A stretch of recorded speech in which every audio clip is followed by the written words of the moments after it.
On the 24th December 1999, Indian Airlines Flight IC-814 took off from Kathmandu, Nepal, headed to Delhi. What should have been a routine 2-hour flight turned into a nightmare that lasted 7 days. The plane was hijacked by 5 armed men who demanded $200 million in the release of several terrorists from Indian prisons. This hijacking became the longest and most dramatic in Indian history, gripping the nation and exposing critical flaws in crisis management. Let's dive into the chilling story of Flight IC-814. The hijacking began shortly after takeoff. As passengers were served lunch, 4 masked men stood up, brandishing weapons, and announced the plane had been hijacked. They stormed the cockpit, holding Captain Devi Sharan at gunpoint, and forced him to fly west towards Pakistan.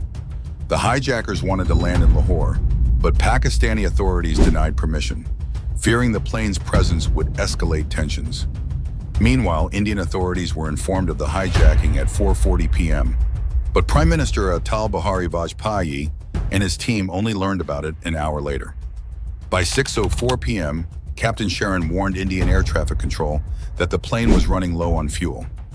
Desperate, he requested permission to land in Lahore, but Pakistan refused. The hijackers grew increasingly agitated, threatening to kill passengers if their demands weren't met. At 6:44 p.m., the plane descended towards Amritsar for refueling. This was a critical moment for India. Landing on home soil gave authorities a chance to regain control. However, what followed was a series of blunders. The Punjab Director General of Police learned about the hijacking from TV news, highlighting a massive communication failure. A crisis management group was formed, but their plan to delay refueling and puncture the plane's tires backfired. A fuel tanker meant to block the runway stopped abruptly, alerting the hijackers. Frustrated, they forced Captain Sharan to take off without refueling, narrowly avoiding a collision with the tanker. As the plane ascended, Captain Sharan sent a chilling message: "We are all dying." The plane headed back to Pakistan, but Lahore's airport turned off all lights to prevent landing. Captain Sharan, under immense pressure, threatened to crash land on a highway.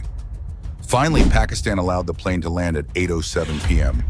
India requested Pakistan to prevent the plane from taking off again, but the hijackers managed to refuel and depart for Dubai. By 3:00 a.m. on December 25th, the plane landed at Dubai's Al Minhad Air Base. After tense negotiations, 26 passengers were released.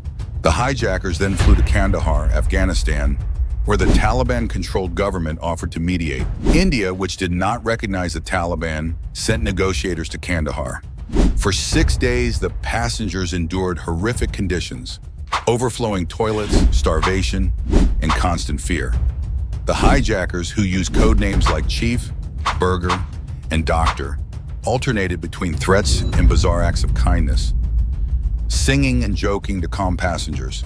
However, their brutality was undeniable. The hijackers' demands were staggering: $200 million and the release of 36 prisoners, including Maulana Masood Azhar, the founder of Harkat-ul-Mujahideen. After intense negotiations, India agreed to release 3 prisoners: Masood Azhar, Mushtaq Ahmed Zargar, and Omar Sheikh. On December 31st, the prisoners were flown to Kandahar, and the hostages were finally freed. The hijackers and released terrorists were escorted to the Pakistan border by the Taliban. The aftermath of IC-814 was devastating. The hijacking exposed glaring failures in India's crisis management, from communication gaps to missed opportunities in Amritsar. Despite the tragedy, Flight IC-814 marked the last hijacking in Indian aviation history. Stricter security measures were implemented, making it nearly impossible for such an incident to occur again. The story of IC-814 is a stark reminder of the cost of terrorism and the importance of preparedness in the face of crisis.